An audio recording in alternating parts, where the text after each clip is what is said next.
E is for evil.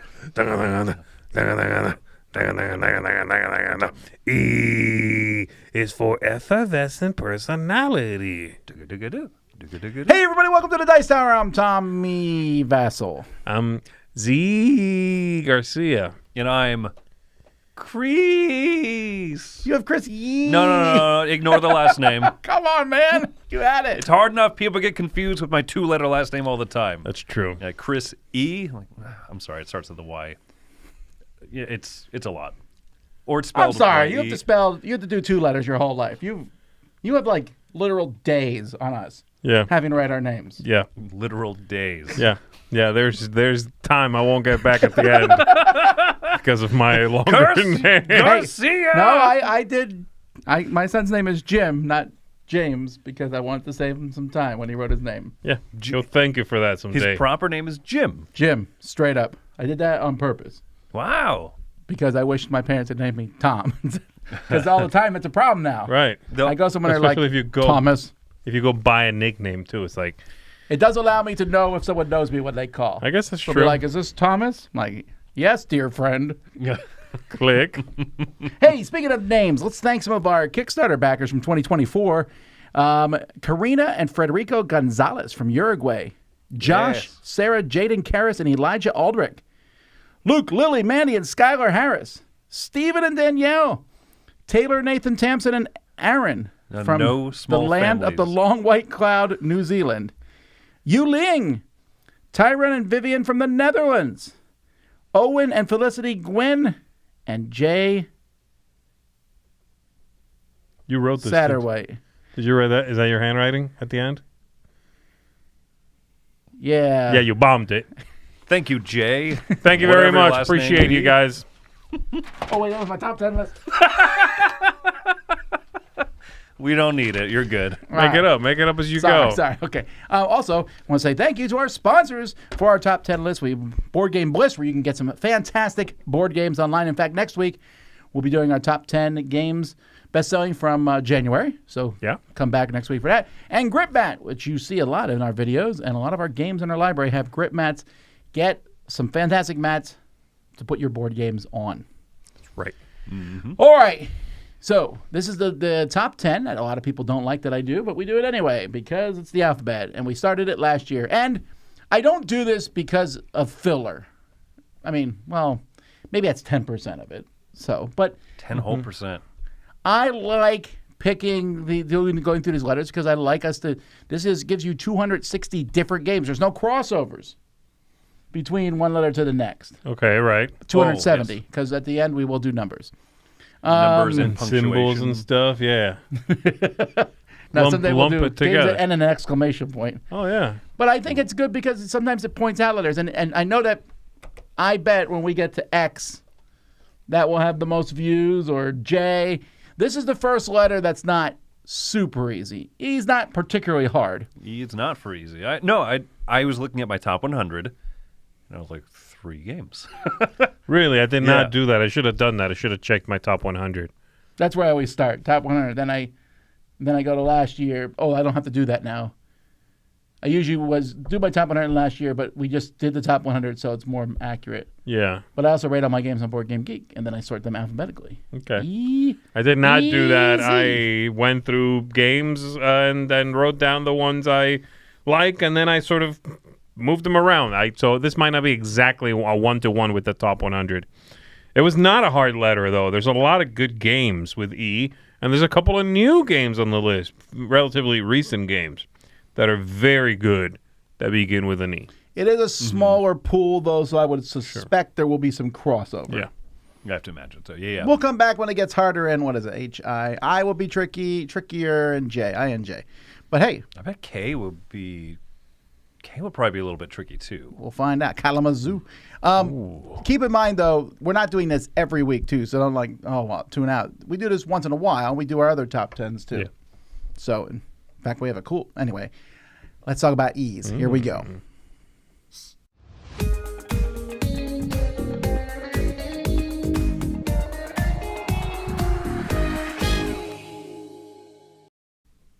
All right, I get to kick off with my number 10. And what I will say is that a lot of these games, since they're not on my top 100, are games that I'm really excited to talk about because they're just fun to talk about. And my number 10 is no exception to that at all.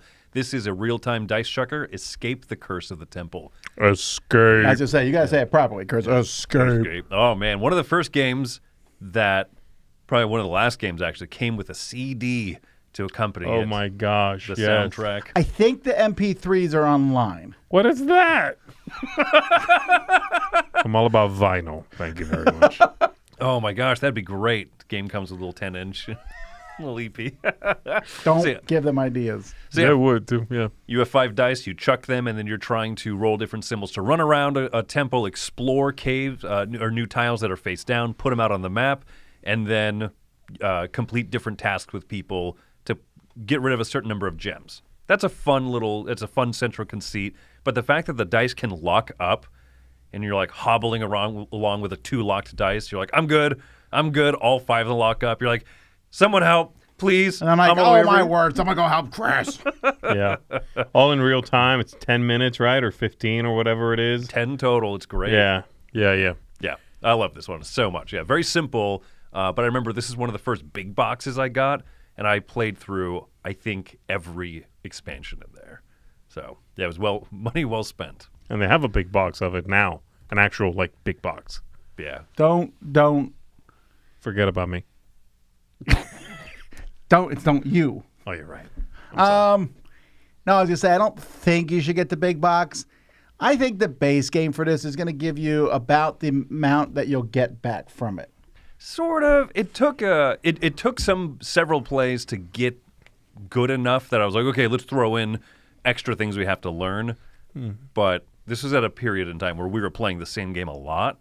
So for me at that time, the big box was worth it. I don't know if I would do the same now. You know what I mean? Right. Fair. All right. Yeah, it's my number 10, Escape the Curse of the Temple. My number 10 is a game that I'm surprised has never gotten a big box edition because it certainly has enough expansions. But the interest, I think, is not really there anymore. Carcassonne. Carcassonne is not it. It is Elder Sign, another dice-driven game. Wow, this is 10 for you. This is number 10, yeah. I figured this would be higher on your list. No, Elder Sign is neat, and I like it quite a bit, but of the... what are they called? Mythos games? I forget what they have a name for all these, this line of games. Yeah, the Arkham Mythos. Yeah, the whatever, right? The Fantasy Flight games, Cthulhu stuff. It's one of the weaker ones in that line. I like what it does, but it doesn't scale really well. It can be very long. It can be very fiddly. If I'm in the mood, though, to chuck some dice, to get into a Mythos game without a lot of rules overhead, then this is a pretty good one for that. There's not that many rules in it. You are going to be grabbing handfuls of dice and chucking them and then trying to use the combinations you rolled to complete tasks on these large cards. You do that enough times, you win. You will probably not win because the game's pretty difficult. There's quite a few expansions, that added more theme, a little more interest in the game. Originally, the setting was like you're in a museum, and weird things are in there. And then eventually with the expansions, it was more like, okay, well, there's now a story. You need to... I got caught the theme at all in this game. Yeah. It wasn't there, at first at all. Mm-hmm. It got there eventually. Eventually, you went out into the streets of Arkham. You would visit different locations that you might know from the other games, like Vilma's Diner and stuff like that, Yeah. And then you eventually, in the other expansions, went to other locations. I like it. It's fun. I prefer with a lower player count because, like I said, I don't think it scales up very well. Play with 3. I play with 8. Yeah, it does go to 8, which is insanity itself. What about the X-Men remake? Yeah, no. Maybe on the X list. Yeah, we'll get there with 20 letters. But I do like it quite a bit. That is Elder Sign, a really neat dice-driven game, and my number 10. My number 10 was another one that I was kind of surprised that it was number 10 and not higher on the list. Mm-hmm. Although it's a game that every time the name is said, I'm like, even now I was just looking, I'm like, what is this game again? Oh, right, it's the Stonemaier game. And that's Expeditions. And that's only because there's a game called Expedition Yep. And there's like 3 of those. There's also Wildlife Expedition and Expedition to whatever.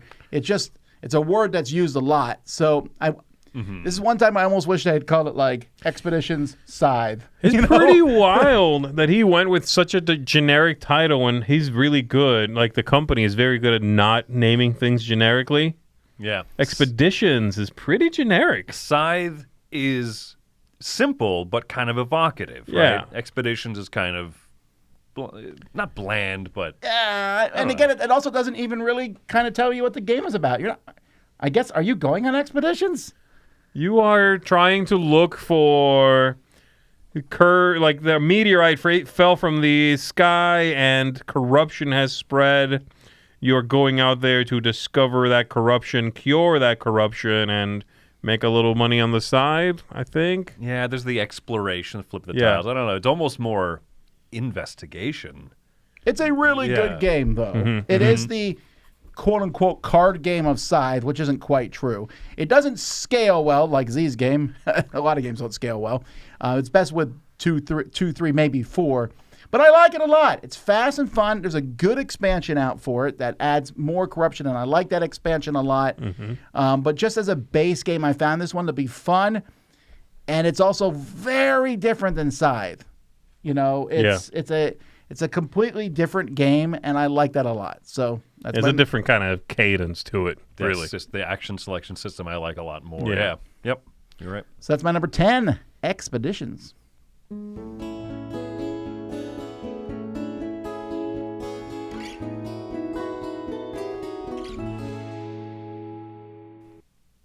My number 9 has a name that matches the cover so well, and I think it does kind of drive what it's about. The game is a Vladimir Suchy game called Evacuation. So this is a crunchy Euro game from I never Delicious played Games. this one. I know that sometimes it feels like, ooh, I kind of missed a game, and it's hard to go back to it almost. This is one that I think is really clever as a neat action selection system, but I really love thematically the planet on the right, the planet on the right is dying, and so you're trying to pick up your it's almost like an engine building game where your engine's already built, right? Because the planet on the right's dying, but it's producing resources for you. The point of the game is to move it all to the planet on the left, discover the new planet, settle there. So how much of your engine do you take apart, how quick, to fly across and then build it on the new planet? Wow. There it'll rebuild into an engine, but in the meantime, you're slowing yourself down. It's wildly clever. It has a fun little tech tree. You can see the grid there of How long the is it? 3x3 tiles. I would say I've mostly played it at 2, sometimes at the higher player count. Probably an hour and a half, maybe 2 hours or That's so. not long. I also know this game comes with 2 very different modes, if I'm remembering correctly. Oh, yeah, I forgot about that. I hate the first mode. There's like the race mode and the victory point mode. And the victory point mode has goals that you can work toward, little extra things here and there. The race mode, shockingly, has a less clean ending to it, even though you don't take time to tally up points and stuff. I didn't really like the way it had a very abrupt feeling end. So, Weird. Yeah, no, I far prefer that mode. And a lot of the comments, I think, agreed on that one. So the victory point mode. Okay. Yeah, getting to play with gold cards. It's like more out of not more work. It's just kind of more satisfaction with playing basically the same rule set.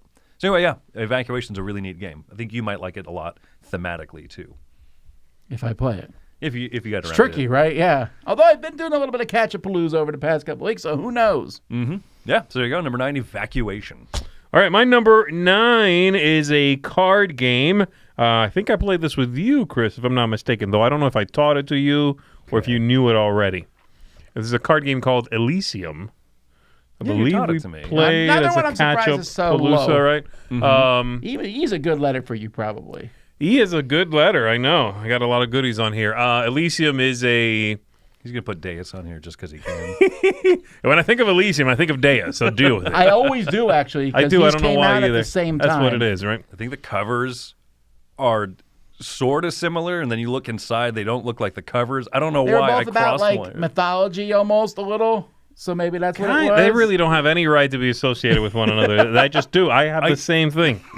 I really don't know why. So in this one, you are going to be drafting cards, basically. It's an open draft. They're on the table. You will take cards. You will place them in front of you. They have abilities and whatnot. To take a card in this game, you must spend one of your pillars. And there's a really interesting sort of economy in it where a card will say it takes a yellow and a red pillar for you to take. If those are still available to you, then you can take that card. But then you need to spend a pillar. It doesn't even have to be one of those two. You'll take something. Once everybody's sort of done with that, then those cards, you can elevate them to Elysium, right? The heavens, and then they will score for you, but you're giving up the abilities on the cards. You do a few rounds of this, and the game is over. It's a very small game, actually. Mm-hmm. It's sort of one of those games that the box, the illustration, certainly on the cover, feels grander than the game really is. And you are just kind of making little sets once you elevate them to Elysium. You know, you're trying to do little family collections of the same color or the same number, trying to get victory points that way. That's kind of it. That's sort of what you're doing. But I like the variety in the game. There's a nice amount of variability when you're setting up the game. I like the very simple ideas contained in it, and I do like that economy with the pillars. You have to sort of forward plan a little bit and go, well, I can't give up my red pillar because I still need to take 2 more cards, and that's really going to shoot my choices, you know. I like it. It's a neat concept. So yeah, Elysium, really like it. That is my number 9 on the list. Well, my number 9 is our first crossover. Wow, already. Yeah. This is with Mr. Chris. It's going to happen. This is the one you haven't played yet, Evacuation. Escape. Yeah, that's true. No. Well, actually, when I sent this to Andrew, he's like, which Escape? Because I'm like, you're right. There's a lot of games called Escape out there. This one this one would have been much higher several years ago. There are a lot of real-time games now. Yeah. So that's why it's not as high on my list as it once was. I still enjoy it because of its simplicity, which is why I don't want to play with. If I play with an expansion, I'll play with one. They have it's Queen games, so there's 20 module. Yeah. I put in all the Queenies. Maybe, right? But that's how I do it. But I just like the simplicity of it. It's funny because I thought my kids would love this game, and they were like, Dad, we can't play it. It stresses us out too much. Oh, interesting. They really couldn't handle. I mean, the music does not help at all. Oh, yeah. Especially when it does a gong. You have 30 seconds to get back to the middle. Otherwise, you lose a die. It's really stressful. This game is no joke stressful. Yeah. And so other games like Project Elite and things where there's breaks in that, I think I like those better these days. I don't mind real time at all, but there's time for us to pause and go, okay. But again, the game's also 10 minutes long. I kind of prefer this, I think, over a lot of games that have the break steps in between. But, and also I'm sure this is killing Camilla that we both picked this one over the zombie one. I know she champions that one. But, I want to be clear how that's not even close for me. The zombie one is fine. This one is much better. But I get it. I can see why people like the zombie one better. Anybody who likes the zombie one better would be wrong, right? You would say they're wrong. I think that's a fair assessment. No. All right. Anyway, my number 9, Escape. The Curse of the Temple. I don't know why I like whoever did that voice. I want to know who it is. I want to meet them. Shake their hand. All right, I'm done.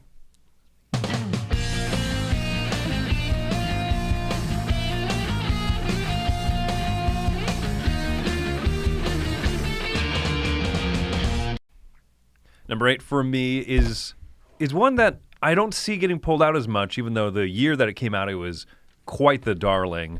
This is a game called Endless Winter. Man, I still really like this one a lot, though.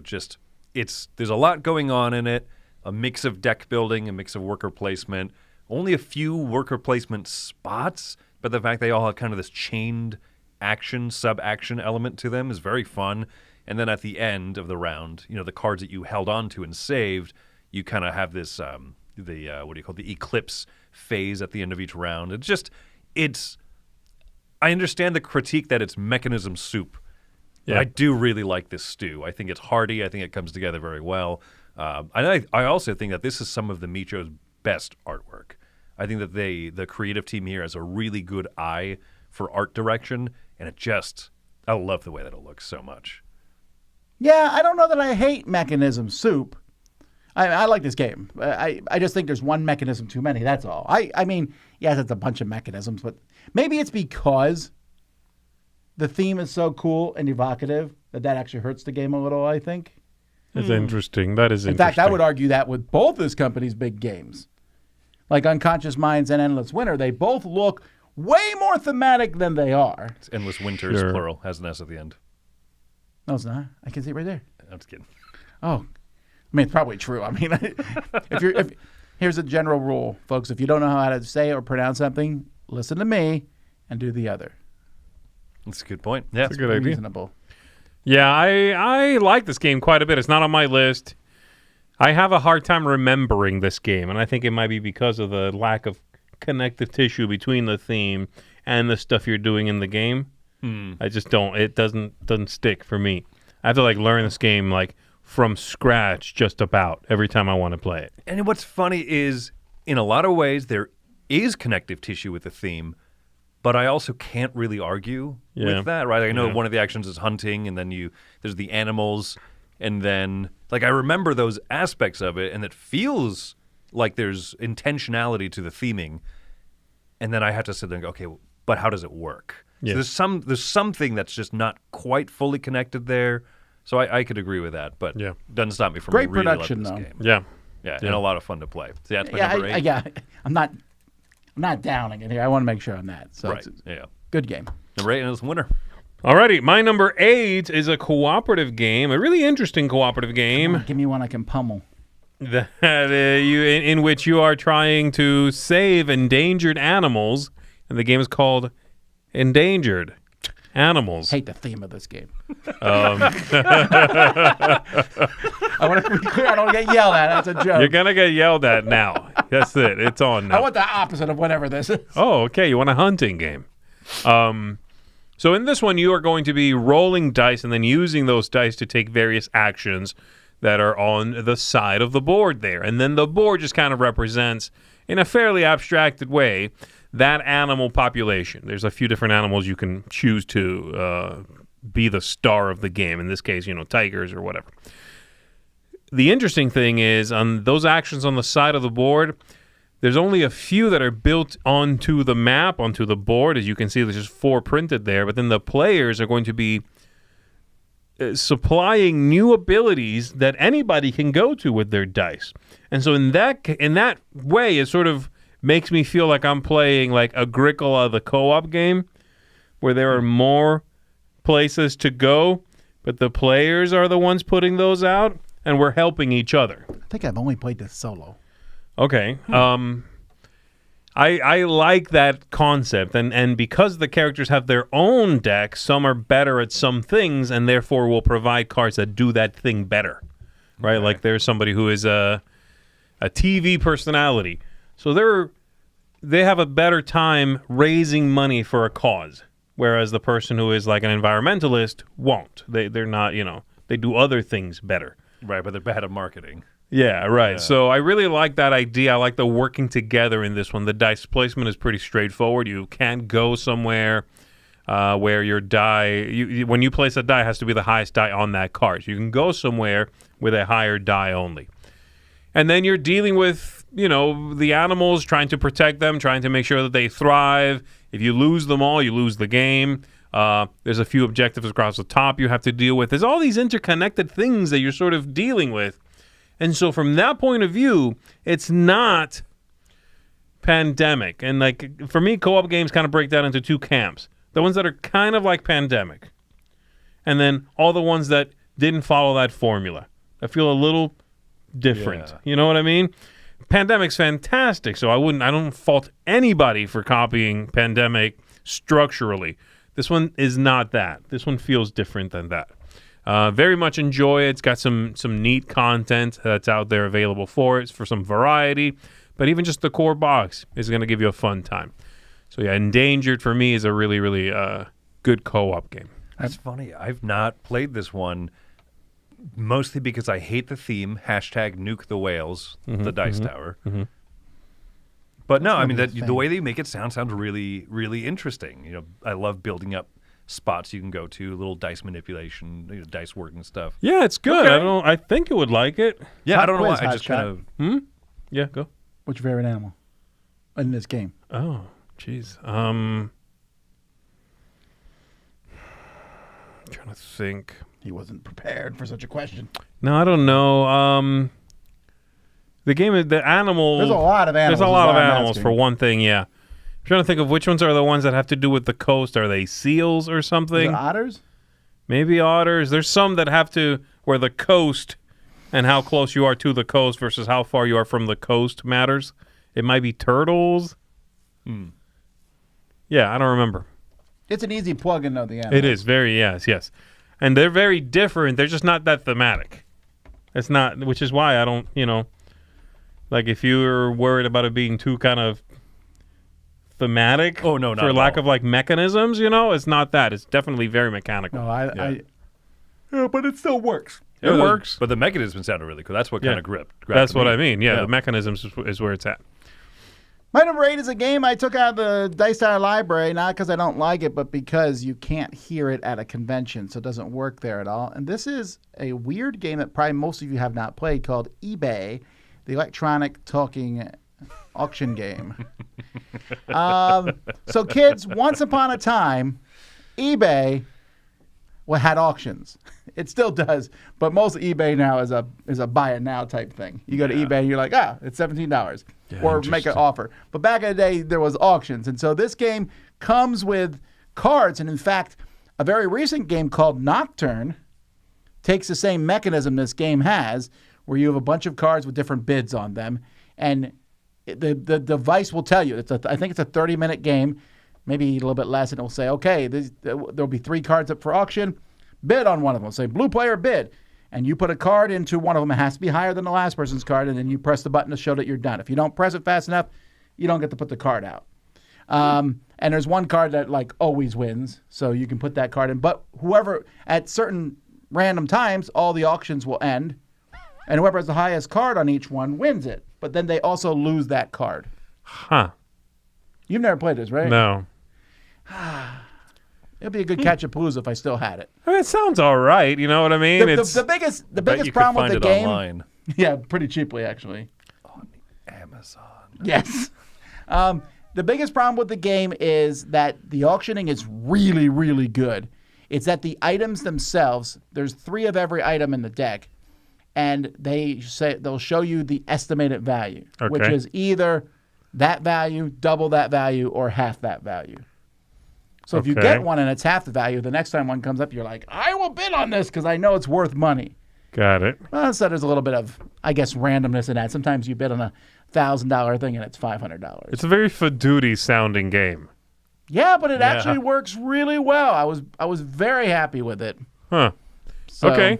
Is there No, an I'm- auction going on in the comments right now? I don't know what's going on. Yeah, possibly. All right. Well, anyway, that's eBay, the electronic talking auction game. But again, the machine is too quiet for it to work at a con. Makes sense. But otherwise, it would be. Oh, and also, it's one of those terrible boxes. We have to yeah. open the end and dump everything out. Oh, yeah. Sorry, but it's still a cool game.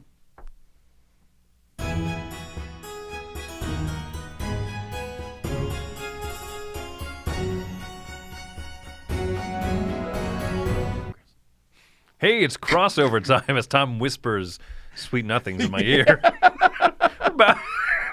It's about to go live. No. All right, folks. Crossover with Mr. Garcia here. Let's go. Elysium. Elden Sign. Elder Sign. Elder Sign. Elden Sign's a Really? very different game. Oh, okay. I have a soft spot for this game in multiple ways. One, this was back when the app, I guess the app isn't around anymore or something. I have it saved on my phone. I will sell my phone on eBay to the highest bidder, minimum bid $7,000. Because it has the app on Because it has Is the Elder app Sign like app. gone? I don't know. The app was kind of not really the same as the game, though, wasn't it? It made some differences that I heard it was better. I actually liked it better, and I think that they made some of those changes in like the later printing, or they folded some of them into the expansions. Really? It's almost like they tested, I think, some of the expansion stuff digitally as the new ones were cool. coming out, like the Okay. Omens of Ice and stuff. Okay. But I when did I play that couch co-op? Just passing back and forth the phone or the tablet, 100 times. And I know that you always say people over-exaggerate the number of times they've played a game. I mean, we probably have over 50 plays of the game just sitting on the couch. And then You just said 100. I know I was exaggerating. I fell victim to I'm not to going to Tom's say it. folly. I'm not going to say it. Go ahead. Don't Yeah. say it, Tom. But I think genuinely Whisper to him probably later. right before we're coming back. Yeah, everything that Z said, I love this. I find the theme fun, even if you're just playing the museum, but you play with some of the expansions, you go different places. That's great. I like those adventures, but this is one of the few games I have everything for. Pop quiz, hot shot. Yeah. What's your favorite expansion? I really like the Cthulhu, the oceans, the ocean adventure one. Yes. Yeah. Okay. Yeah, I think that one's great. The Egypt one is so fun, but that mummy at the end is ludicrously It's tough. very difficult, yes. Yeah, wildly tough. So yeah, I like that one a lot. I even have the little, like the one that just like makes up a story for when your character dies. It's kind of a dumb expansion. I don't think I've seen that. Yeah, it's just like a little blister pack thing, but it's fun. It's one of the things I have everything for, and I'm happy to. So Yeah. Elder Sign, my number 7. Only Nice. in Arkham is it like exciting when you're like, my character died, but they got a story. Yeah, Eldritch Elder Charge did that too, and I was Yeah. like, that's cool. It shouldn't have to be cool when you die. And then you go pick up their, loot their body. That's the thing. That's where you're like, oh, okay, great. I'll be right there to loot you. That's true, and they're like, from oh, across the world, on a steamboat. By the time I get there, nothing but dust. Right. No, it's funny. They always have that little written ending too, like, oh, he Yeah. died peacefully knowing that his trinkets helped you on their adventure. Like, that's cool. Also, we're losing. Yeah, you're getting hammered.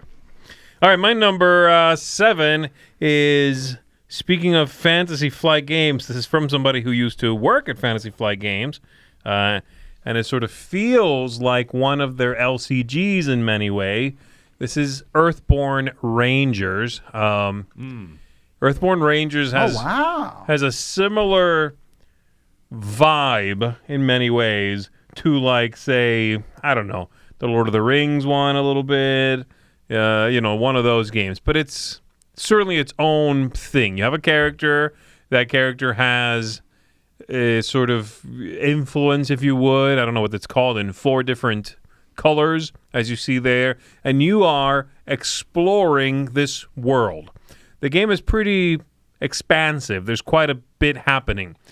It's also a tricky game to grasp and sort of wrap your head around, because many of the normal things you would do in a game like this game is very stubborn about, like on purpose. You know what I mean? Like, I know what it means to go out and find a creature and you have to fight, because I've done it 100 times.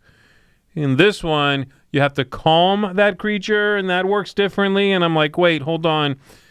That's happening. I have to wrap my head around the game. It's one of those games that's kind of demanding, is my point. But I like what it does. It's got a really cool world, great world building, some neat mechanisms. This thing that happens where, as events trigger, they affect unrelated things, like the weather affects the animals and what they're doing.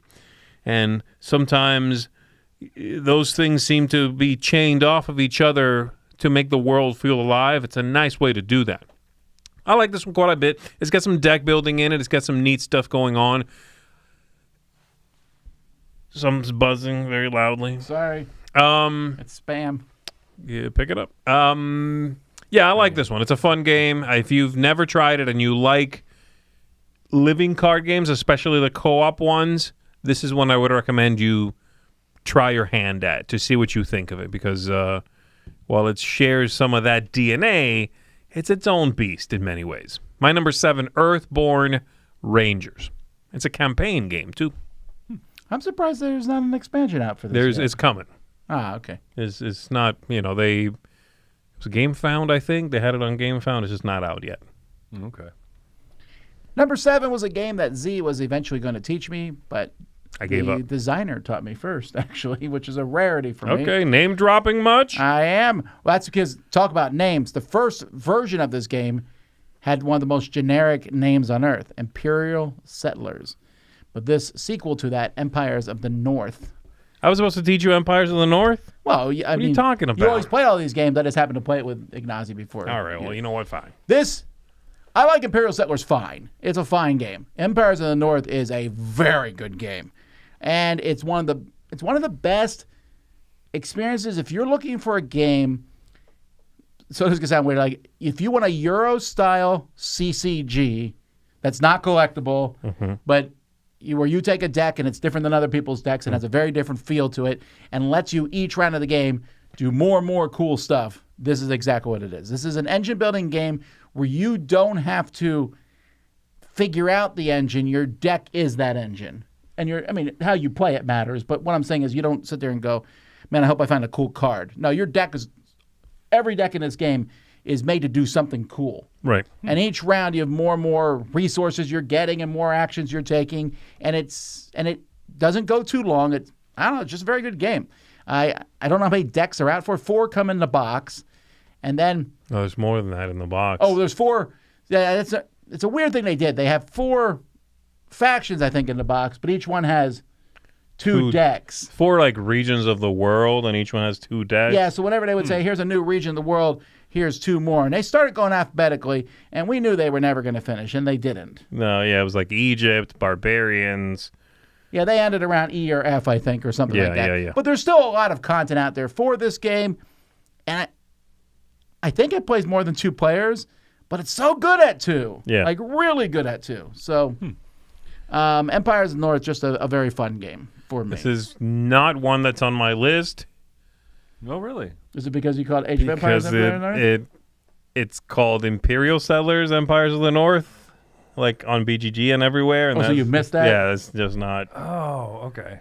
That's what it says on the box. That's what it's called everywhere. It's tricky, right? But No, I'm not discounting it whatsoever. I'm just letting you know, like, yes, this would be on my list. It's a great game. It's not on my list because if I look for it, it will be under Imperial Settlers, Empires of the North. Also, don't name your games like that. Fair. Yeah. It actually has nothing to do with Imperial Settlers. So whether you like it or not, I don't know that they have much in common other than the artwork and cards. The theme-ish. Yeah, that's it. Yeah. All right. That's good. my number 7.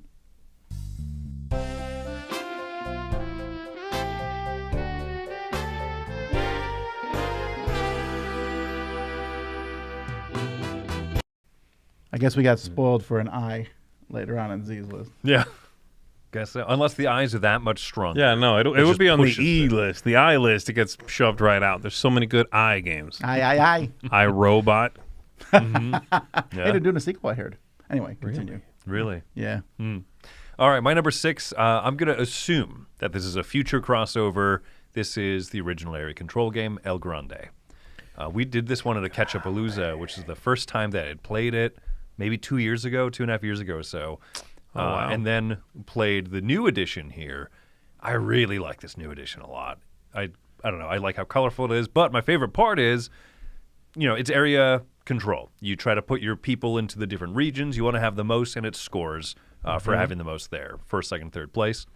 The little castle on the side, the tower, is its own extra scoring thing. But in this printing of it, when you reveal how many people are in the tower, you lift the drawbridge, and and all the people just spill out of it.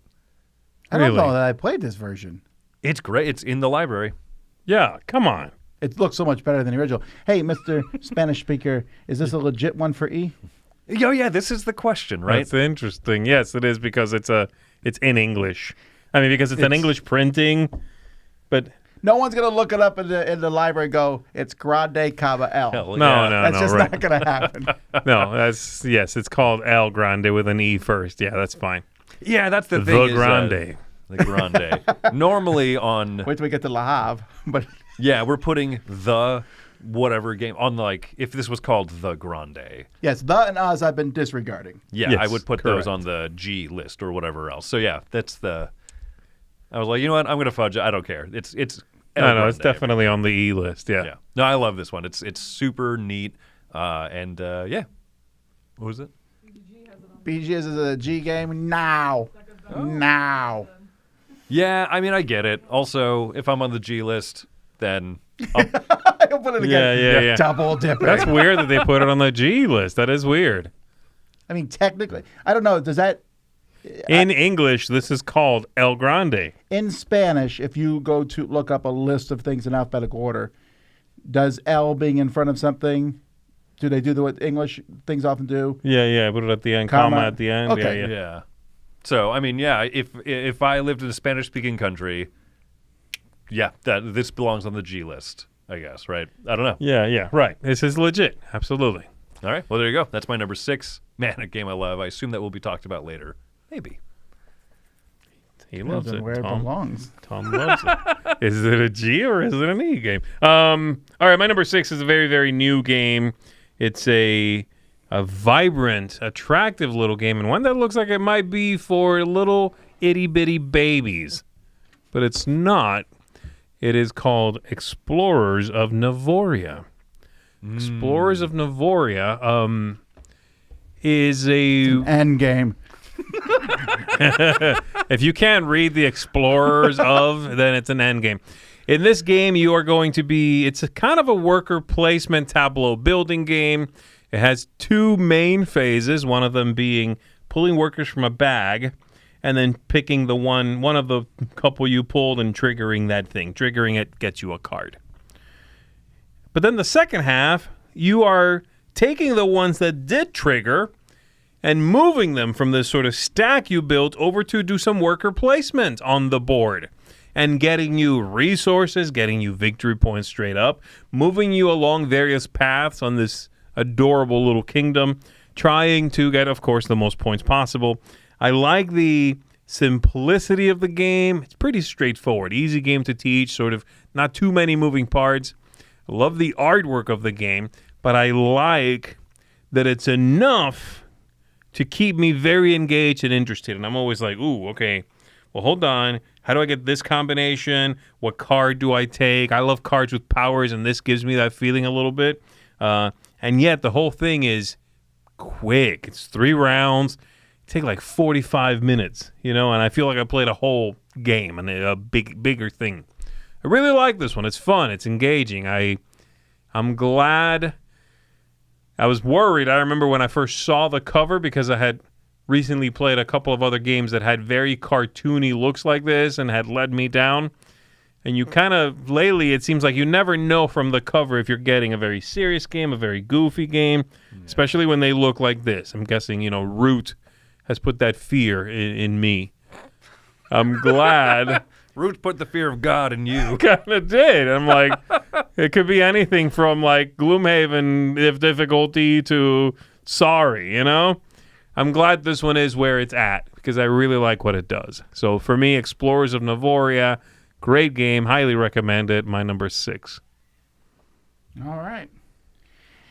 My number 6 here has the same starting word as my number 9, which was escape. This is the game that has caused me the most tension, I think, of any board game, probably. Yes. And that is Escape the Aliens from Outer Space. That makes more sense. What were you thinking? I don't think I have another escape game. I'll tell you on when my you're list. older. Escape from the aliens in outer space. So in this game, you have these very dull-looking maps, really. No, man, that's fire. Woo! That's fire. Yeah, look at that fear and tension. Although in person, these are pretty good. They're books with erasable markers. Osprey did a really good job on their production of this. Some people are aliens. Some people are humans. You don't know who's what. Humans always have to tell the truth. Aliens can lie. And you're talking about where you move. Everyone's marking where everyone moves. And you see someone getting close to you, and you're like, I think they're an alien. And you're just running. And the alien doesn't want to be too obvious. So, and sometimes the alien has to tell the truth. Mm-hmm. You draw a card that tells you whether you can lie or tell the truth. And suddenly an alien will be in a very different place than you thought they were. It's really good. It's really good. But you have to play knowing that going in because you will be stressed out. It's a little bit of theater of the mind, this game. I agree. I've played with Tom, and I really do like this game.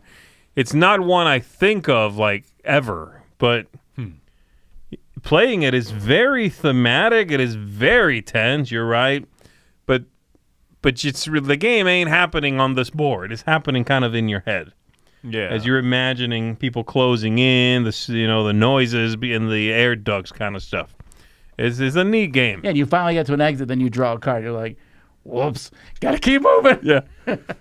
Yeah. No, this is cool. It's a cool game. That is my number 6, Escape from the Aliens in Outer Space.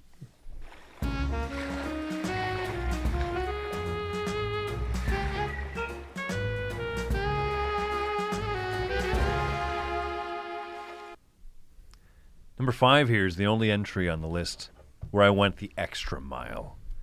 2 E's in the starting words of this title. The starting words. Yeah, the starting letters of both words are E's. This is extra points if we're playing categories, technically. Everyone exit. This is Empire's End. Okay. That makes more sense than what I was saying. I think this is such a groovy game where you have a kingdom that looks healthy and happy at the start, and then it gets destroyed pretty quickly throughout the game. The entire game, that middle board is just a series of disasters and then a few like recovery stages where you can try to rebuild up stuff. But you're just going to get disasters again. But the way that you mitigate against them is that you're doing an auction, a reverse auction like no thanks. There's a disaster in the middle, right, that says everyone's slot number 7 is going to get destroyed. And you're like, that's a big production. That's my good slot. That's my good slot, yeah. And so everyone's throwing resources in the middle, basically saying, no, I'm not taking that disaster. Tom says, no thanks. Zee says, no thanks, right? We just keep going around until at some point, either I can't pay for it anymore, the resource is hidden, or I just look and I'm like, that's a juicy pile of resource. If I let this wipe out my city, I'm just going to take all of that stuff. Okay. It's a weird way to do disaster mitigation, but it is really fun. So even as you're getting pummeled, you're like, yeah, but I got a pile of wheat and hammers. That's true. Yes, we burned down the city, but look at my stack of gold.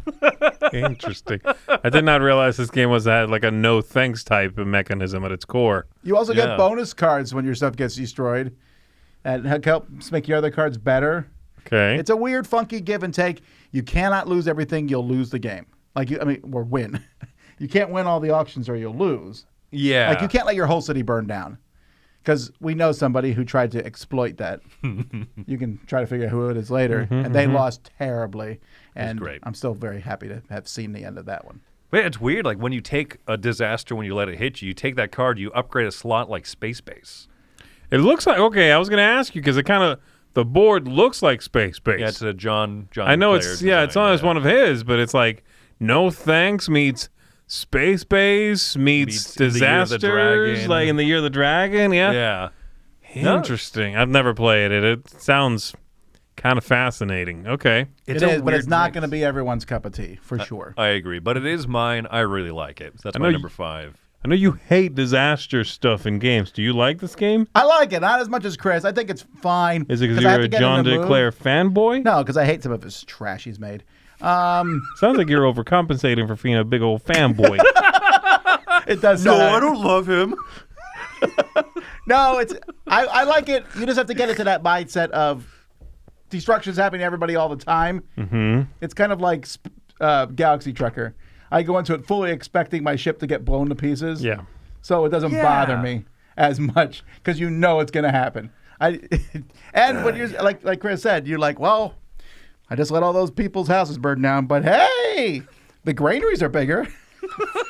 So, all right, okay, sounds good. I like this one a lot. Empire's End is my number 5. All right, my number 5 I expect to see on some lists, possibly both of your lists later on. It comes in at number 5 for me, and I think it's a fantastic game, and yet it seems to me that I'm one of the people that likes it the least. This is Earth. Oh, this is an E game. Yeah. I have it on the EA list. No, I don't love on the EA list. Yeah, it's a symbol. Yeah, how much DLC is on that list? Hey-o! But good customer service. That's fair. It's a game filled with microtransactions. Earth is another card-driven game, which I love card-driven games, in which you are going to be putting out these cards, the grid of cards, building up flora and fauna, and trying to get all these little combos to sort of trigger. It's one of those games where you can generally kind of put your head down. You look up to see what the other player has picked on their turn, because everybody gets to do that action. And then you go, okay, that one? Great. And then you look down and go, ooh, trigger this, trigger that, do this thing. Ooh, okay, I make growth over here, and this gets me soil, and this gets me that. It's got all these sort of moving parts, and yet the game, to me, feels very easy to play and very quick. This is the game that you look at the cover, you look at the cards, the fact that it's like photography always in my head makes me feel like, oh, it's going to be a big, slow game. It might be the Arca Nova effect. I don't know. But it's going to be a big, heavy, dreary a little bit. And it's not. It's so fast. You're quickly racing up to the, I think, 12 cards that it takes to fill up your tableau. Really like it. Fantastic. A critical darling, pretty much. So you've probably played it. Earth, my number 5. Really, really like it. Alrighty, It's a crossover with Tom at number 5 as well. No, my number 5 is a game that's on neither of y'all's lists. You don't know that, okay? I know it's not on your list. You've only played this once very briefly. That's okay. That's enough. I never played Earth. It's not enough. This is Ether Fields. Oh, okay. Which box is not nearly as cool as that picture always makes it look to be. Yeah, they knew what they were doing with the marketing of that box. That box, I'm like, wow! I mean, it does look like it's sort of, but when in person, it doesn't look like there's a hole cut out of the box. Anyway, Ether Fields is a game of, well, apparently according to this video, very dark dreams. It is very dark. Ether Fields is a game where you are going through dreams. I played it with Zee and maybe Mike. I don't remember who I played it with. A couple times, I don't remember, multiplayer, and then I went into it just playing it solo. Much better solo, and much better when they added a rule for basically Awakened Realms. They didn't call us babies, but they're like, well, if you don't want the full experience, you can skip these repetitive little dreams in between. I was like, done, because those were just really clogging up the game. Yeah. You would go in and play against some guy would jump in your nightmare and chase you around for a while. And I'm like, that's okay, but I want to go do the real big dreams that were really cool, like whether you're stuck in a factory and there's mannequins coming to life and chasing you, or you're in a mall and there's no one else there, there's monsters chasing you. There's all kinds of freaky dreams. Beautiful artwork, a little bit of a deck building game of sorts where you're playing cards from this deck. I found it to be just very, very enjoyable, very evocative. It does have Awakened Realms bloat in it, which keeps it from being higher on my list. I would probably have as number 1 just for theme alone, but I still find it to be a very fun game. Yes, mostly played solo. My number 1, Ether Fields. Number 1. Wow, that's amazing. Number 5. That's okay. Number 5. I'm surprised you like this so much because of the super dark theme. It Well, seems I mean, like the theme. I mean, some of the dreams are actually very colorful and Really? bright. There's Okay. one where there's like, I think there's one with like cockroaches everywhere, and I was like, ah. But some of them, Yeah. I'm like, oh, this is a dream where everyone's a cartoon drawing, and Okay. they're not. They're all nightmares of sorts, but the nightmare is mostly there's a bad guy chasing you through them all. Okay. It's odd because you tend to not like. I mean, are you powerful in this game, or are you doing a lot of running away from the bad stuff coming at you? You're usually running. Yeah, you Yeah, know you what? tend to not like that. I It's weird. don't. It's the exploration. I really like seeing the next card in the dream. Okay. I really like discovering stuff. And the story, I think, it's not as strong as Tainted Grail, but it's still a fun story for me. Okay, cool. So that's Ether Fields.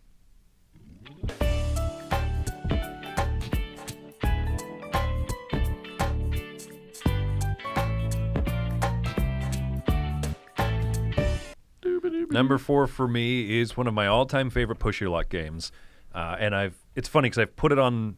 I always call it the 2 different titles, but This is going to be on the R list as well. it could be on the R list. No, you don't have to put a game on one list. I already said that at the beginning. It's Psych. also going to be on the G list. This one is called Escape. This is one that I learned from you, Zee. You taught this one to be on 3 cruises ago. Man, has it really stuck with me. Also, it's been around a while, as you can tell from this That is quality video. Don't mock my video. 480p video that The best thing about Escape. That's what this looks like. Quality table, quality tripod. Apparently, I don't know what I'm doing there. Hey guys, I'm being held hostage, but I found this game. I want to teach it to you now. Any of you're going to be rolling. Wait, I hear something. Yeah, any of you're going to be rolling dice. Well, it's a dice checking game, and push your luck. You can roll as many times as you want until you bust by hitting one of the X's after your first roll. You put it on the little ladder there, and if someone rolls a higher number and goes underneath you on a lower spot, they bump you out. And there's just something fun about that tension of bumping people out, seeing someone move 5 spaces, and everyone kind of, getting on edge. But also, if you roll doubles, 1, 2, or 3, you just get to move that many spaces and keep going. It's a good formula for not forcing you, but really encouraging you to just keep chucking dice and pushing your luck. It's also a good formula for keeping you engaged between your turns.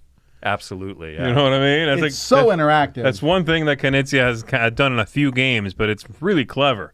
That feeling of like, set something in place, and at the beginning of your next turn, if it's still there, haha, you cash in. Yeah. Because he's like subtly making you like pay attention.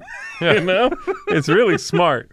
No, that's a really good point. Yeah, I think that's why, for being as stupid simple as it is, it's engaging the entire time through.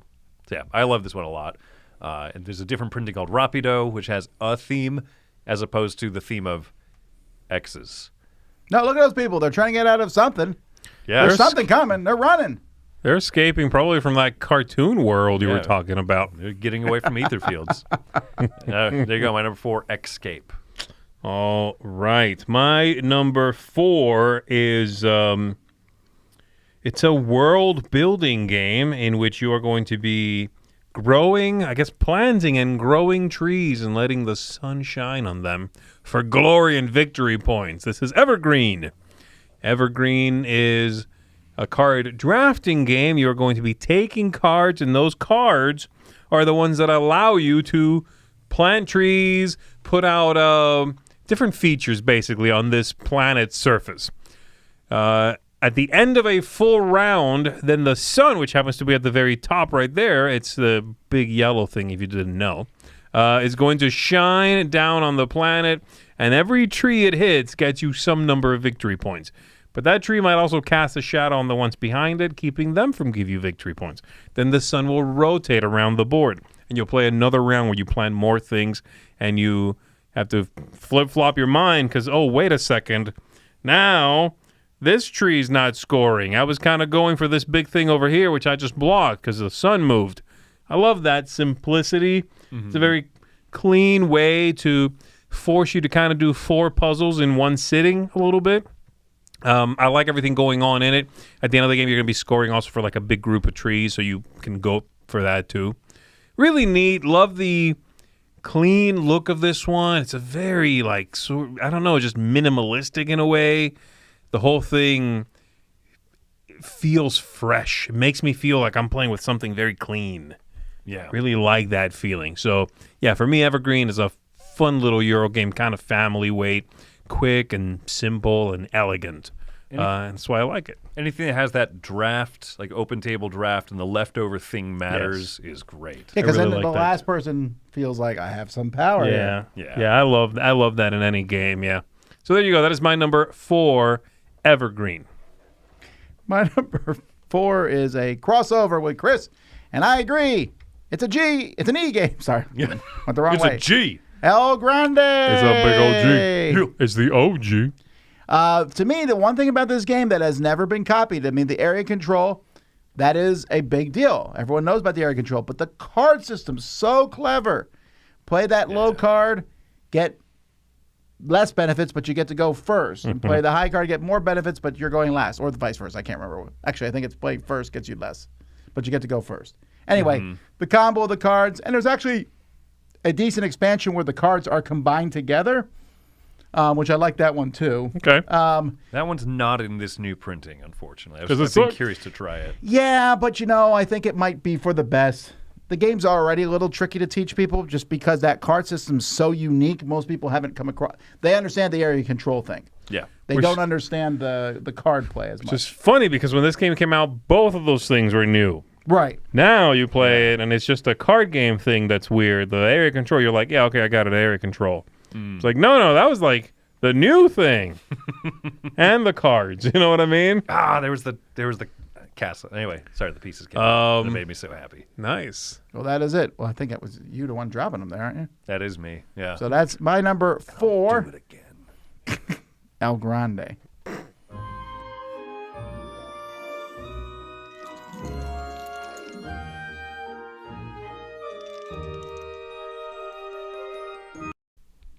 All right, my number 3 starts with the word escape, which is where my mind went to as you were talking. I was like, no, this isn't a game that would be on your list. This is the Lacerda game Escape Plan. This is my... I like it. I just want to make my top 10. Exactly. Escape from Colditz. Escape Plan is it's a great game for me because it is crunchy, thinky. It has a lot of those bonus but the bonus actions are things you really have to work towards in this game. Kind of staples of Lacerda design, but more approachable and less obtuse than a lot of his other ones. Really? Yeah. By far. Really? I understood this one, and I find some of that one's pretty heavy. Although I would argue it's still heavier. It is not a. It's not yeah. This is a nice like stepping stone heavy game. You know what I mean? If people are like, I want to play some heavy stuff, you don't then typically just jump to like On Mars from his catalog. This is a great first Lacerda, I think. Okay. That's Especially if you like the theme. Yeah. What is the theme here? Does it come? What is it, and does it come through? I guess. Yes. Yes. Oh and my yes. word, yes. So yes, the theme is yes, The theme and is it comes yes. through. The theme Yes. is you're trying to get out of you just robbed the bank, and now you're trying to get out of town before the cops get you. I love that. I think what's neat about it is like it seems like you have a criminal empire, I and love that. the cops are kind of closing in. So you're like, okay, well, over the next 3 days, I'm going to try to visit all of my safe houses, my old like drop spots and whatnot, collect as much as I can. But on that third day, I have to get out. But also, so if you don't get out in time, you're just eliminated. But whoever escapes with the most money is like the biggest winner, right? It's pretty good. So it's a fun tension in the last round of the game as you're like, I can hit up one more spot and then get out of Dodge. Can I? Probably. I can do. Let's see. You know what I mean? I like that tension. Oh, that's cool. Okay, this is one I should try then. I like the theme, and I've always liked the look of this one. Mm-hmm. I did not realize it was considered one of the lighter one. Not light, right? But like not as heavy as some of his other ones. I kind of lump them all together. Right. Yeah, I think this one's like a noticeable step to the point where a lot of like the Lacerda diehards are like, this one's not very good. You're like, that's not correct. Just because it's like a step Yeah, down that's true. the ladder. The Lacerda fans, this is not one of their favorites, but Because it's lighter in many it's also cases. it's just very Okay. different than the other ones too. Yeah. Okay, cool. Yeah, no, I like this one a lot. So number 3, Escape Plan. All right, my number 3 is, you thought Explorers of Navoria was new. This is even newer than that. And I'm still expecting a crossover on this one, too, from you. Pacha. Pacha is right. My number 3 is Endeavor Deep Sea. Pacha! I'll put the original on mine. Endeavor Lands of Galzier? I don't know what it's called. Endeavor something. Or the original is just called Endeavor. Yeah. From Z-Man games. I prefer Endeavor El Grande. That Endeavor El Grande is good. does belong on the That's list. a G game, though. This one is in a sea and ocean exploration game. You are going to be hiring a crew and sending them out, deploying them to do various things like deep sea diving, exploration itself, revealing new tiles on the board, doing a few different sort of activities in the game. It is based, the core mechanism, based on Endeavor, which came out before this, which I've always really liked its core gameplay loop. It is so clean. For a game that has quite a bit going on, Endeavor and therefore Endeavor Deep Sea have this really neat way in which you are deploying workers, and it's just putting out the token, boom, and it does something. That's your person. Or you put it on the person and they take an action. But then at the beginning of a new turn, you like do this thing where you hire one new person. Every round you hire one. It used to be buildings, right, in Endeavor. But here you like hire a new helper.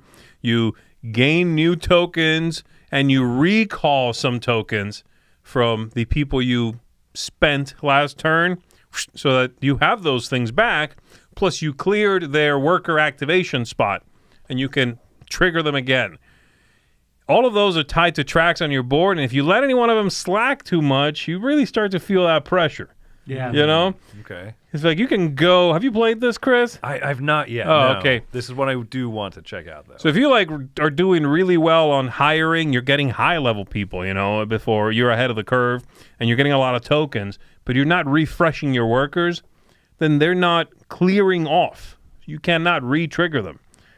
If you're really good at that, but you're not hiring high enough workers, and you're falling behind the power curve that way.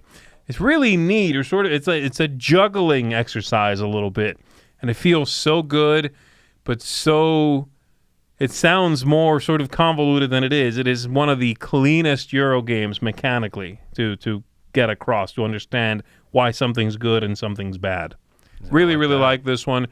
This version, Deep Sea here, has a great look, a neat theme, lots of variability and setup that you can choose to engage with. Really like this game. And Tom loves it, so it's going to be on his list in a moment. My number 3, Endeavor Deep Sea. Well, joke is on you. My number 3 is a crossover with Chris, not you. What? Because I haven't played the R version of this game yet. What's it called again? It's Escape is the one I know. What do you Number 3? I love this game. Wow. And I know I love this because I play it at pretty much every convention. I just played it on the cruise. Mm-hmm. I don't know. I love this game. It seems like every game's very exciting. In the game we played, it was this constant flow, and then one person just rolled double threes to win at the end, and we all applauded for him because it was cool, you know. Because it hadn't done anything else worthwhile the whole game. No, I really like it. It's so interactive. You always watch each other. Then you sit there, and there will be someone on the 5, 4, and 3. Or no, I'm sorry, someone's on the 4, 3, and 2. And you roll a roll that could knock all 3 of them off. So you could go to the 5, which makes more sense, maybe. But it's just so satisfying to wipe that board of everybody, so you'll do it. You know you'll get bumped off, but everybody's going with you. But if you go to 1, you knock them off. And probably no one will bump you up because they'll not go to 0. Sure, yeah. Yeah. I don't know. I like it a lot. This is my number 3, Escape.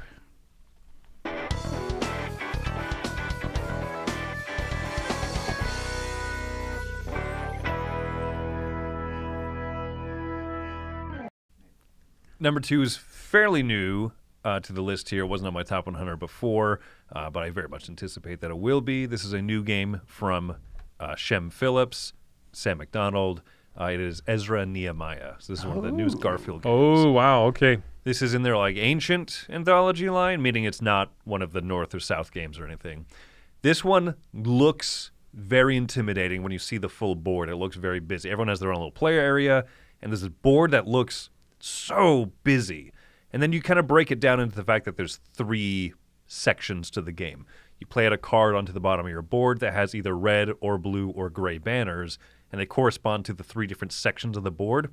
So what looks at first like just smut, like mush, you realize, oh, gray is the outside around the board, red's over here, blue's over here, right? And then as you play out more cards, you get to engage with those different action spaces a little bit more. Okay. I love it. You're that board, right?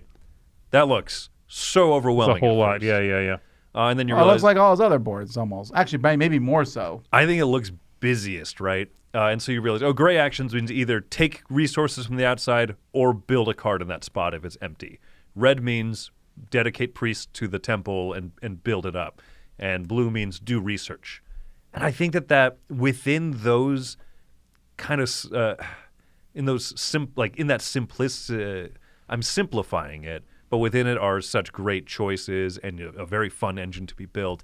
This one's phenomenal in part because they said as they were designing this one, they weren't afraid to go back to the well to some of their earlier ideas. So they didn't feel like they had to just invent new ideas. They kind of do that a lot, right? Okay. With their South Tigris games, they're like, let's invent new ideas of dice manipulation stuff. And this one, they're like, let's revisit Paladins. Let's revisit some of these other games. Let's revisit Viscounts and kind of put in some of those mechanisms, but with little twists. So it does feel a little bit like a greatest hits compilation. A little bit, yeah. Okay. And I like the changes they made to it. I like the familiarity, but I also like how new it still feels as a composite, as a whole. And I'm assuming it's pretty heavy then.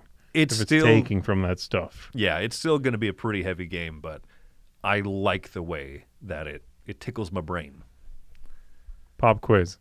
Is this heavier than Escape Plan or lighter than Escape Plan? Ooh, good question. Ooh, yeah. Decent question. Oh, Jeez. okay. I don't know, right? I thought it was pretty good. Adequate question. I think if you have familiarity with Garfield games, right, with a lot of their other stuff, then this will be more approachable. But I think that it might actually be just a little more complicated than Escape Plan. Got it. Otherwise, yeah. And All that's right. the gospel truth, and I'm not retracting my statement. The gospel truth. Number 2, Ezra and Nehemiah. All right, and my number 2 is one that I'm sure a lot of people would put in their top 10. Maybe not this version of the game, but one of these games, and that is Everdell. I happen to pick Far Shore for this one because I think it's a very, very good standalone. Although I would have given you more grief if you put Everdell on this list, and then next time you put Far Shore. Oh gosh, Then I would have called yeah. you out on it. No, this one is again called Everdell Far Shore. Though I'm seeing this more and more on game covers where if it's based on something, they did it in Imperial Settlers. It's like a tiny little thing, and then the big new title. Probably a good idea, honestly, because who cares? You don't need to be looked up on a database. Just make your game stand out. Google search engines really changed that. Yeah, it doesn't matter, you know. Anyway, Everdell Far Shore here is very similar to Everdell. You are going to be deploying your workers, gathering goodies, buying up these cards and deploying them in front of you. You've got your critters and your buildings, building up a tableau of special abilities. There's a few different things in this one. Well, it has a nautical theme for one. There's also a little boat that is going to be moving around the outside there. You see it both at the beginning of the track there. And they are going to be unlocking new things along the way, plus tracking victory points for you.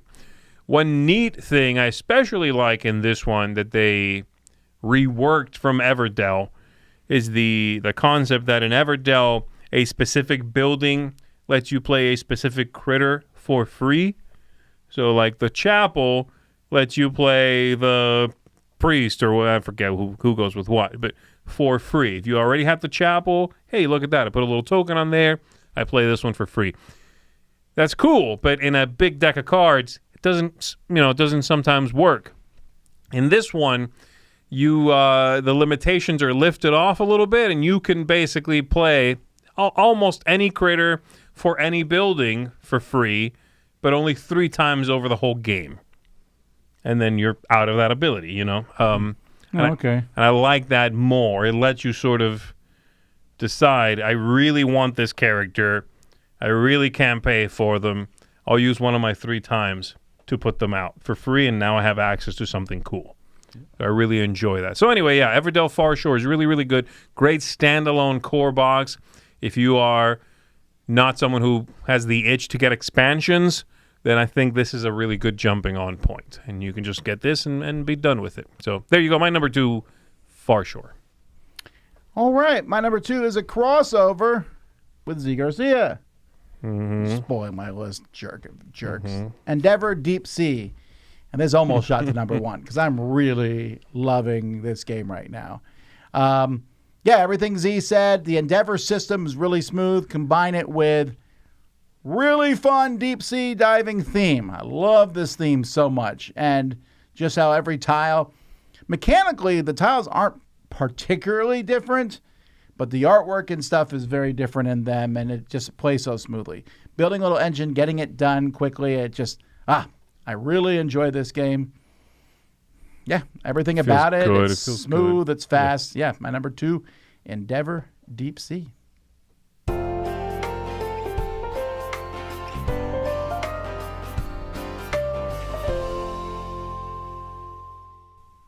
Now I'm confused what your number 1 is. I mean, I guess, because I know there's 2 big games you haven't put yet. So one of them is either not in your top 10 or you haven't played. The 2 big games are the one you just said, Everdell and Earth. I would assume one of those is his number 1. Earth, maybe? Yeah, maybe he's not a big Talk fan about him like because he's Everdell not did here. not make my list. Yeah, that's true. I wonder what Chris is going to do. Wrong on both accounts. Really? Yeah. Neither made your top 10. No, as soon as I say it, you're going to be like, oh, that makes sense. Game I just reviewed, actually. Ethnos. Oh, gosh, yes. You idiot. Yeah, but I don't understand why the other 2 didn't make the list. That's I know, why. you're not listening to what I said, though. Say it again. Go ahead. Ethnos. Yeah, you idiot. Is that better? Yeah, that's better. Okay. Earth is great. Everdell, I haven't played much of, right? I think I've only played on the app, actually. Oh, okay. Yeah, and I think it's neat. I think they're both good games, but no, Ethnos is by Everdell, you said? By You've far. only played on the app? Yeah. Oh, okay. Yeah. But no, Ethnos is by and far my favorite game. It is The For new E. printing only. Divisive thoughts on that one. No, okay. I'm happy the game is back in print. And I think that the original game is the one I still hold on to. But if this is the edition that gets expansions, gets more factions in there finally, I'll probably get it. You know what I mean? Right. You're forced to at that point a little bit. Right. But despite some of the flaws, I don't like some of the graphics. I don't like the way that the cards no longer have text. Yada yada yada. Right. This is still a great edition of a game. This is still a great game that has an okay edition. And you know what? Many people don't have the complaints with the playability that I have with it. So go get the second edition. It's still great because it's Ethnos. It exists, and it's so fun. Simple card set collection, playing out groups, area control, borrowing liberally from El Grande, right?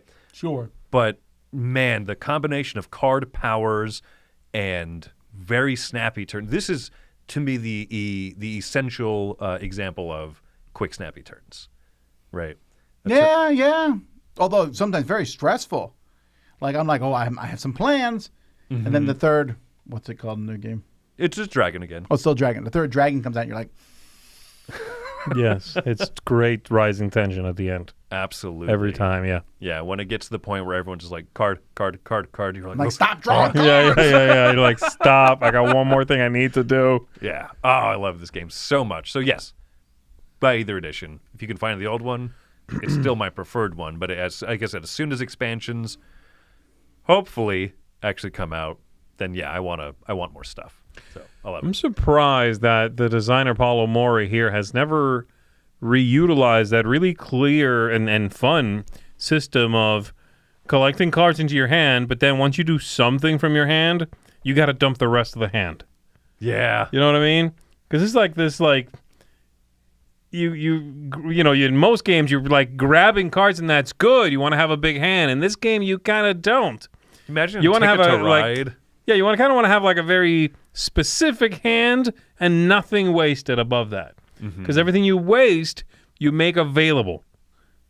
Right. Imagine like a Ticket to Ride or some other kind of game where after you play a set, the rest is like, here you go, guys. Right. Everyone's like, oh, thank you. Yeah. Yeah. I love that. And that's the thing. There's so many points of interaction, not just negative, not just my pagoda's taller than yours, right? Yeah. But as soon as someone plays a set of cards, you're like, you grabbed a purple giant that I have been waiting for you to either play or get rid of, and I know what I'm doing on my turn. Yeah. I love that. It's a great system. Again, I'm surprised I haven't seen it in anything else.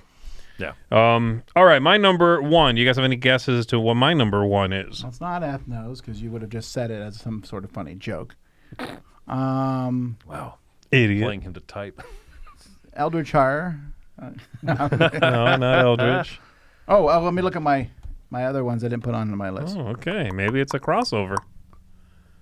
No, because none of these ones I didn't. None of the ones on my short list would have made your list at all. I'm sure I'd remember if I saw the E's, but I don't remember. Maybe it's a crossover Oh, with you. well, can't be Empires of the North. That would have been my pick. Expeditions? Really? That makes sense. Expeditions is my number one game with an E. I really like Expeditions. I like Scythe quite a bit. I think it's a fantastic game.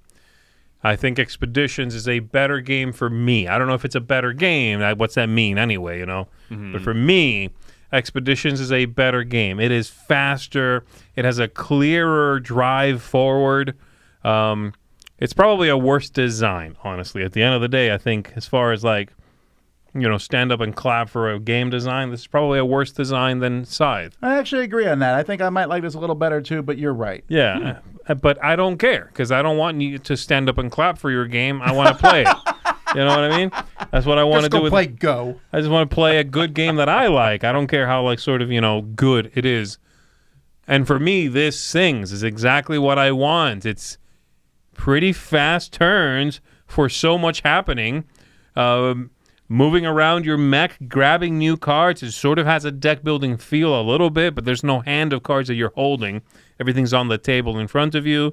It has worker placement on the cards themselves for little bonuses. You're exploring, flipping over the tiles, fighting off the corruption, which is very abstracted, but you're fighting off corruption. It just feels good to have like a team of characters a bunch of stuff you can do. I love the idea of getting a worker, and then you use him, you put him on a card, he does something, but then when you recall or whatever, you not only are you getting all the cards refreshed, but you keep all your workers. You got your workers back. You're building a pool of them. They don't go away. And I really like that. Yeah, the whole thing feels good. It shares some DNA with Scythe, for sure. It's in there.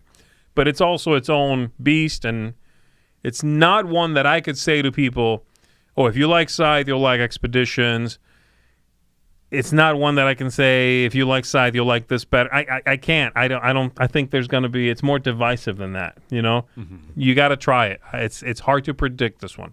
I could certainly see a lot of people straight up not liking Expeditions and being, you know, and having Scythe be one of their favorite games. But for me, it sings. It's what I want. Yeah, it's fine. I don't particularly like Scythe, but I do really love Expeditions. Yeah. But maxing it out at maybe 3 players. I right? agree. It's better with fewer. Yeah. There you go. That is my number 1, Expeditions. All right, my number 1 is also a crossover with Z, not with Chris, because you're like the only person in Dice Tower who doesn't love this game. Mm-hmm. And that is Earth. Is it based on the planet we live on? Yeah. Earth is fantastic. I figured, yes. It's a really good game. It's up there for me. It is really. The best part of me for this game is the simultaneous play that also allows super engine building. So you ever play Dominion against someone who plays 16 villages, even though there's only 10 possible, but it feels like they play that many? You're like, come on. In this game, while they're doing that, I'm also taking my turn. Yeah. Yeah. It feels a whole lot better overall. The only thing I think about this game I don't like is that if I show this game from a distance to people, it looks really educational and a little boring, I think. Yeah. You know, because of the real pictures for all these things, but a lot of them look very similar, especially from a distance. It's not like animals. Flora tends to look the same. But I don't care. It's so much fun. Just a great game. Very much looking forward to the expansion coming out. So, yeah, that's right. That is my number 1, Earth. It's all right. This was an easy. The top 2 were really easy choices for me, and yeah, there's a lot of good E games out there. A lot of strong stuff. Yeah, absolutely. It's and again, it lets me, like we were saying in the intro, it lets you talk about stuff that isn't coming up a whole lot in other lists. You know what I mean? I get to talk about Endangered and Elder Sign that I haven't brought up in a while. Stuff like that. That's fun, you know? Yeah, just fun games to talk about, too. So, yeah, I like this one. Alrighty, and that's it for today, folks. That's also it for our live stuff this week. We'll be back next week with a lot of different live things. Can you believe next week Mike DeLisio will be back in the studio again? Snap. Town. What is going on? We're doing a top 10 list next week. We're doing top 10s. Everyone should play at least once. Like it. Yeah, what's that? This is a very Twister. dangerous. It's dangerous terrain. You know, people will be like, "What are you talking about? That's the dumbest pick, Mike DeLisio." Well, that's why we brought him in, to take the pressure off of us. That was me speaking in that example. Have a great weekend. For those in America, have a great 3-day weekend. And we have, of course, over the weekend, we have lots of videos going up, so check those out. Thank you to everyone. Thank you to our sponsors. Thank you to Camilla for running the stream today, and for Andrew for putting the stuff together. Thank you to the people who support us on Patreon, and there are extra top 10 content, right? Things that didn't make the list. Yeah, so if you want to support us there, there's you can have access to that as well, right? Yep. And that is it. Thank you to this desk. Okay, let's get going. All right, calm down. Until next time.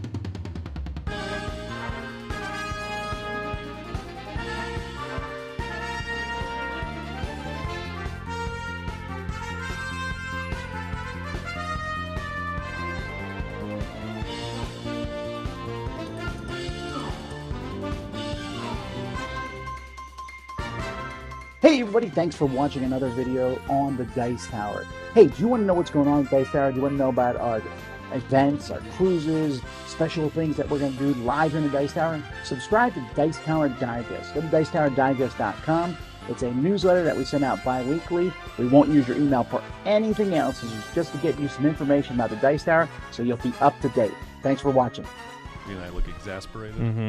Thank you to this pen and to this remote control. I don't even know what this does. Is this one of these lights? They're not turning blue. All right. Well, no thanks to this one then. All right. Thank you to the clipboard. All right. Fine. We're done. That's enough. Thank you. Thanks, Tom.